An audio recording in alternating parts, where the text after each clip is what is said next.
Ku danna subscribe domin samun ƙayataccen shirye-shiryenmu cikin sauƙi. Kana ku danna like, sa'annan ku danna alaman ƙararrawa domin sanar da ku idan mun ɗora. Mun gode.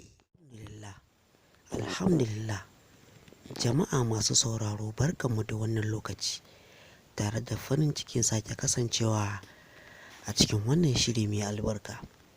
Shugaban ƙasa Muhammadu Buhari ya amince domin fitar da naira biliyan 10 domin yaƙi da cutar coronavirus.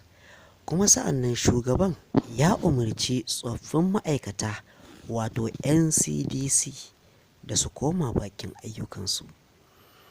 Masha Allah, la quwwata illa billah. Ya Allah ka tsare mu da wannan mummunar annoba ta coronavirus. Ya Allah, duk wani wanda yake son ya ga bayan mu, Allah ka ga bayan shi. Allah wanda yake son mu da alkhairi, Allah ka nufe shi da alkhairi. Ya Allah, waɗannan shugabanni namu idan da gaske suke yi domin su taimaka mana, ya Allah ka taimaka musu.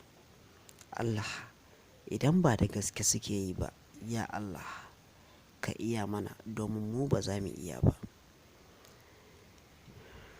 Wato al'amarin ya zama jita-jita.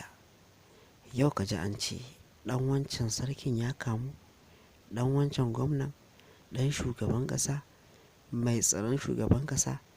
To duniya ina zaki da mu ne haka. Lallai ya kamata mu kasance mu talakawa masu taka tsantsan.